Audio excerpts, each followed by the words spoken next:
ไม่สงขะพ่อแม่พี่น้องFC ของเขาในเมืองไทยพอพื้นที่เจ้ากุดวนทุบ้าค่ะเนาะไม่สงขะวันมื้อนี้ก็มาพบทบกันตั้งข่าวแห่งกรรมหนึ่งนะคะเนาะแม่นอยู่ในวันที่1นะคะเนาะเดือนธันวาคม2026นั่นนะคะเนาะแม่นอยู่ในวันเสาร์นะคะเนาะข่าวเจ้าวันช่วงข่าวคือตอนปูนรองนะคะเนาะหนังหรือพอดีและมีหัวข้อข่าวเกี่ยวกับเลยลองเงาลายหลอกเมืองข่าวสารอีกออนตอนหนึ่งนะคะเนาะแล้วมาฝากต้องแต่ต่อลาดบนเผาฝากปันพอมีพี่น้องเขากูเจ้ากูเดินกูป้าพอเลยถ่อมในยินนั่นนะคะเนาะเขาก็และมีดังหัวข่าว1ข้อนะคะเนาะเกี่ยวกับเรื่องตั้งเมืองรัสเซียนะคะเนาะเมืองยูเครนนะคะเนาะปางตึกที่อันเป็นมาแหละตึกกันมาเข้ายาวถึงนานเย่าไว้นะคะเนาะเลยมีการแทงเรียงนะซึกหลอตึกจูกันแทงเกี่ยวกับเรื่องภูเขาเขาในก็รัสเซียในนะคะเนาะใจขีปนาวุธนะคะเนาะไล่ใจขีปนาวุธนั้นก็ใจขีปนาวุธอยู่ห้องว่า KH-101นั่นนะคะเนาะที่เป็นขีปนาวุธของเมืองรัสเซียในไล่ยื้อเข้ากว่าที่ในเมืองยูเครนนะคะเนาะเพราะว่ามีการยื้อและโจมตีเข้ากับในเมืองยูเครนกำไรขีปนาวุธอันในขณะ KH-101ในขณะมันไล่ขึ้นกับปลายตั้งเนื้อกะหาวเฮ็ดให้อ่านเป็นจุมอุยหลีเมืองนั่นก็เพิ่นฮ้องว่านาโตในโบแลนด์ในขณะโบแลนด์ในเมืองโบแลนด์ในไล่จับกันตั้งองค์ตีตั้งเมืองรัสเซียในขณะเฮ็ดให้ตัวป้องกันมันก็ตัวสกัดยื้อสัญญาในขณะมันก็ตัวยื้อแบบที่หมากผู้เข็มนั่นก็เมืองรัสเซียที่อันใจขีปนาวุธปล่อยลงมานั่นเปิดตาที่ปล่อยเข้ามาแล้วมาตกไข่ในเมืองยูเครนนั่นนะครับเนาะกำไรผายตั้งดูจับนะก่อนเรดาร์นะครับเนาะห้องว่าเรดาร์ตัวเงียบสัญญาเงียบหมากในขณะไล่ส่งเสียงดังกว่าในเมืองโปแลนด์นะครับเนาะส่งเสียงดังแล้วมันห้องว่าเสียงนั้นมันดี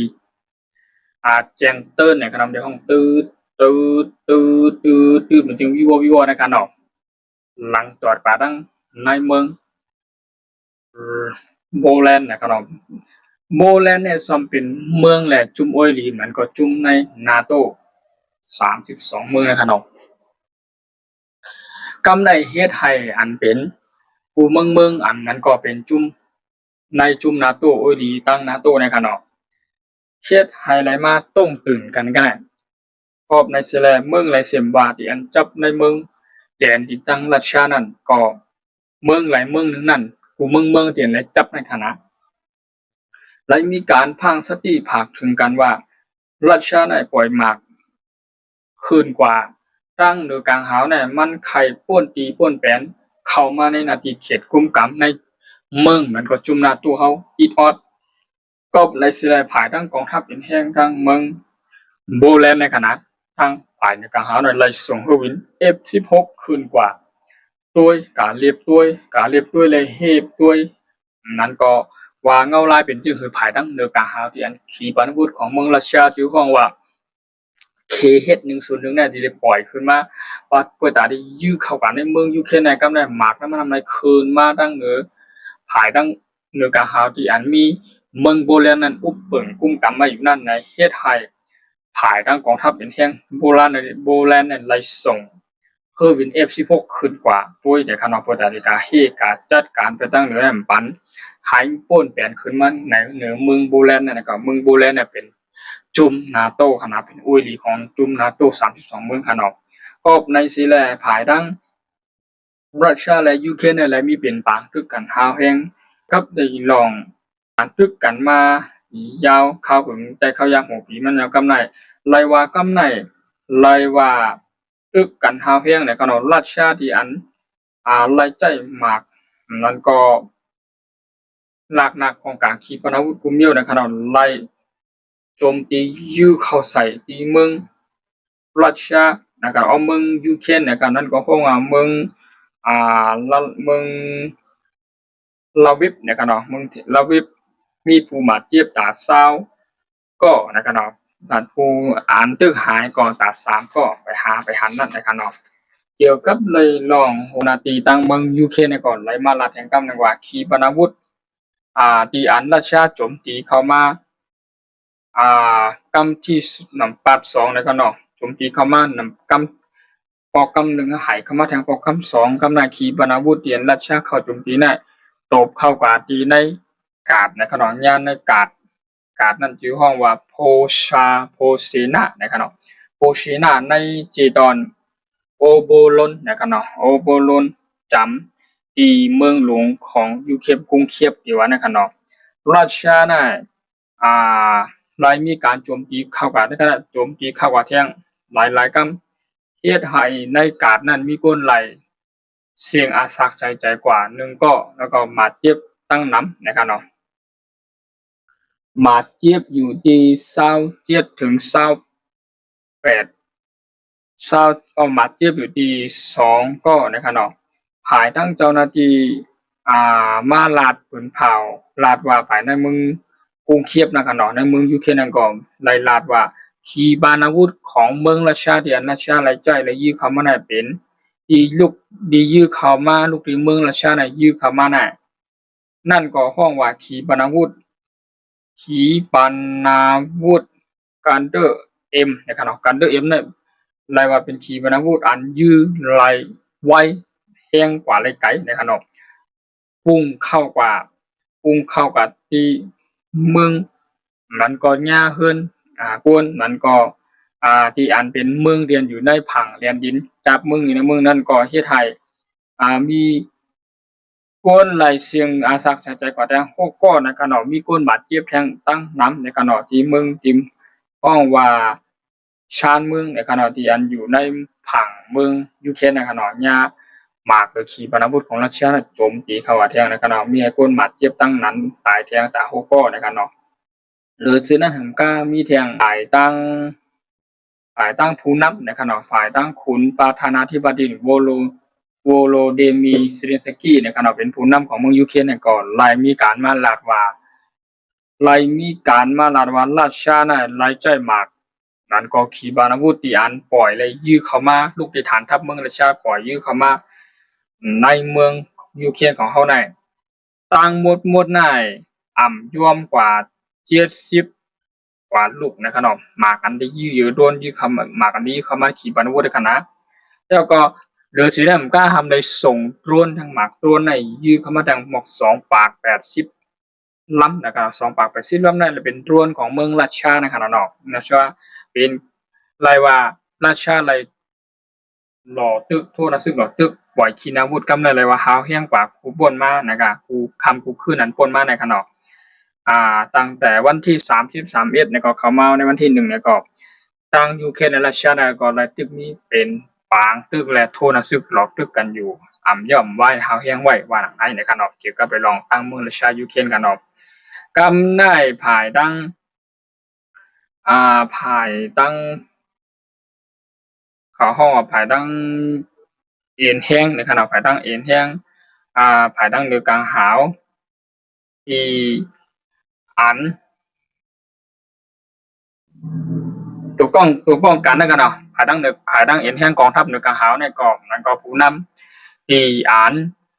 ภายตึกเฮอร์วินภายเดือกลางหาวในอันไปตัวถึงตั้งเดือกลางหาวในคันเนาะเฮ็ดให้ไรมาลาดขาดนะครับเนาะขาดด้วยร่องตัวป้องกันภัยทางอากาศมันก็ตัวยื้อสกัดกันเนาะตัวยื้อสกัดนะครับตัวยื้อสกัดตัวเฮ8หมากยูเคอยากอันเตียนรัสเซียเลยปล่อยหรือขีปนาวุธยื้อเข้ามานั่นนะครับเนาะนั่นก็รัสเซียในละใจหมากอันไว้แลอันเพิ่นฮ้องว่าอันไว้แลลงแรงนะครับเนาะอันยื้อเลยไกลนะครับหมากอันรัสเซียเลยใจบ่เป็นหมากหลายลูกบ่เป็นหมากอันไกลและยื้อเลยแห้งน่ะกำนำในเมืองยูเครนน่ะปลายมีตัวป้องกันตัวเฮ็ดสกัดหมากในรายนำในเฮ็ดให้ปอหลอดเพตอนตาม คนหวานคนเมืองในเมืองราชาในก็ในสิได้ภายทั้งผู้นำยูเครนในก็เลยมีการย้อนตั้งจอยแถมกว่าที่ผู้นำนั้นก็เป็นอุ้ยดีของเมืองยูเครนเนี่ยก็อ่าอย่างเฮาว่าผงแตกมันก็ให้ย้อนตัวป้องกันภัยทางอากาศตัวอันที่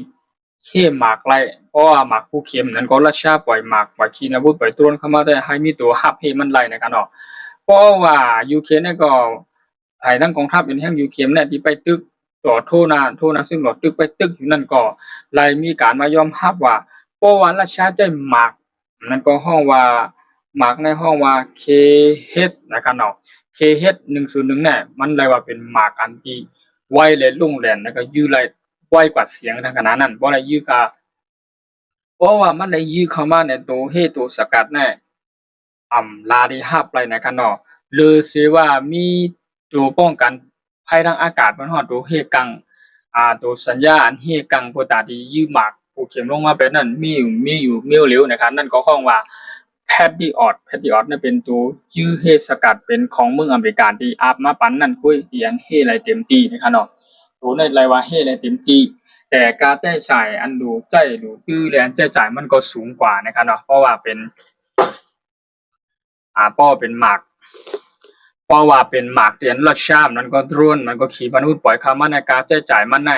เฮ็ดให้ภายทั้งอ่าตัวยื้อสกัดตัวเฮภายทั้งอเมริกาที่อาบมาปันนั้นห้องว่าแพทริออตตัวนั้นแพทริออตตัวนั้นก็เลยว่ามันใจอาลังตื้อตามมันนำนะครับเนาะเฮ็ดให้ภายทั้งเมืองยูเครนเลยขาดจ้าเจอในกว่าในก็เฮ็ดให้ไรเฮหมากเฮผู้เข็มเฮหมากนักกองกลางขีปนาวุธก็ไรดีเนี่ยก็ในเสียแลภายทั้งผู้นำยูเครนก็เลยมีการอ่า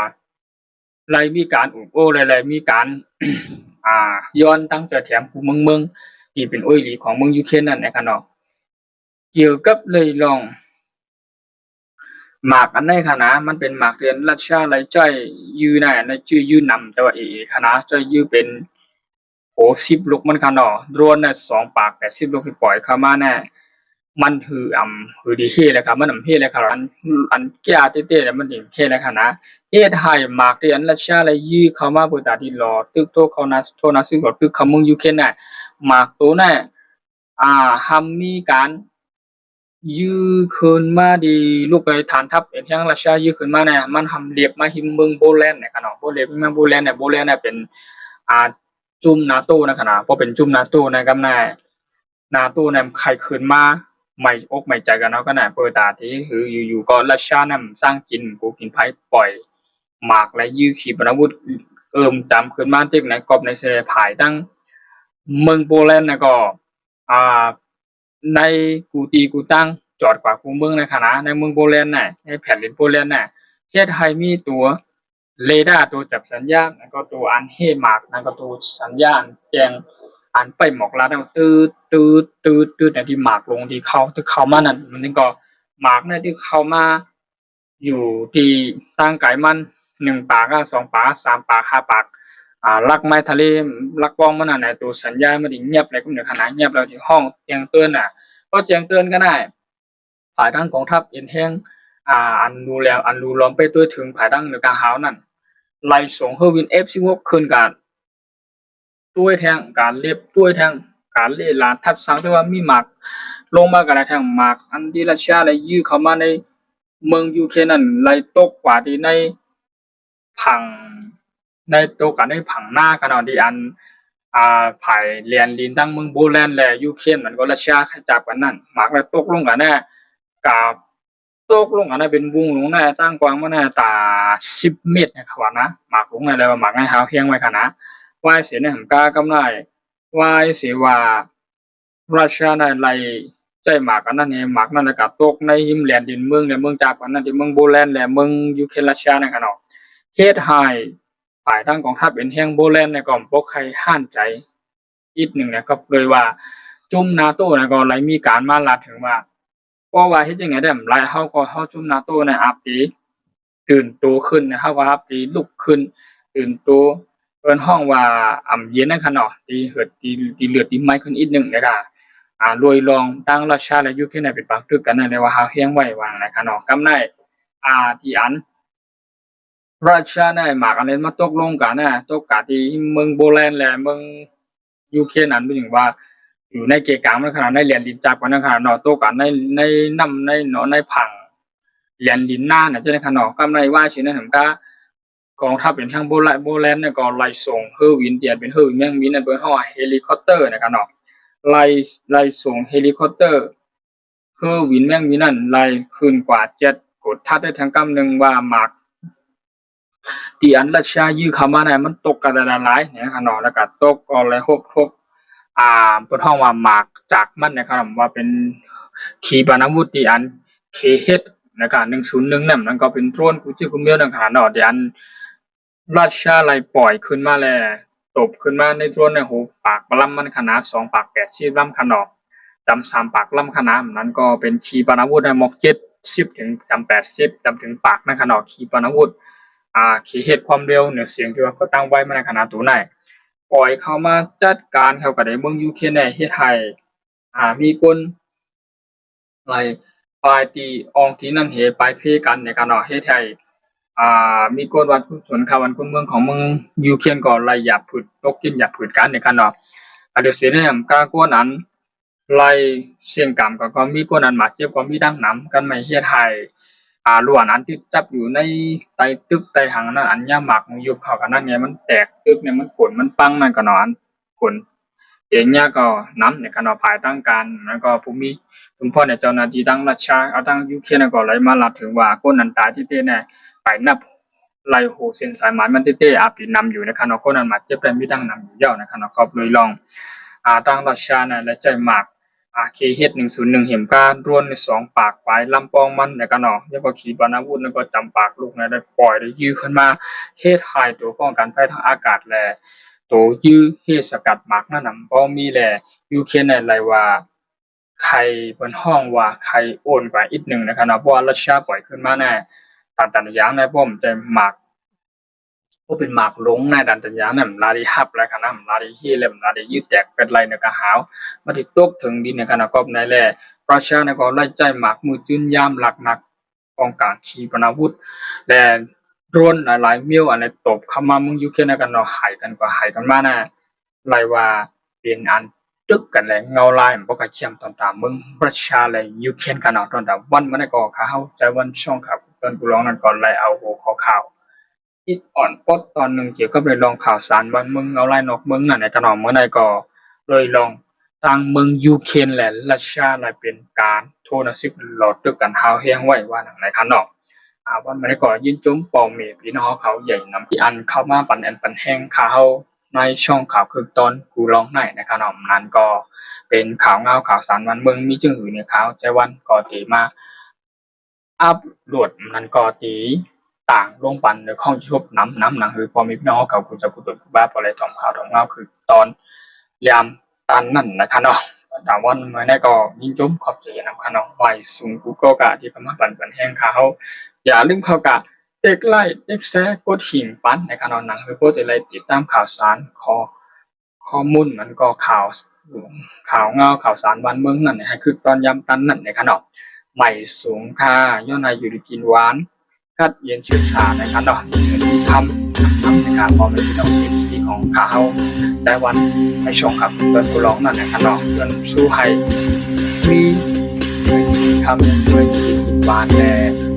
ให้ห่างก็ให้ขึ้นใหญ่ไปสูงในการก่อนในเมืองใจพอพื้นผู้เจ้าผู้เมืองผู้บ้านผู้ดีผู้ดังแลนในการผู้อองดีนั่นในการที่เขามาเป็น FC ของเขาเลยปันแห้งเขาในช่วงตอนร้องนั่นนะครับมีข่าวงานที่หนุ่มใหม่ๆครับไปวันลงปันในต่างลงปันจุดใหม่ๆกันเนาะพอพี่น้องเขาเย็นจมขอบใจนะครับเนาะใหม่สุขภาพ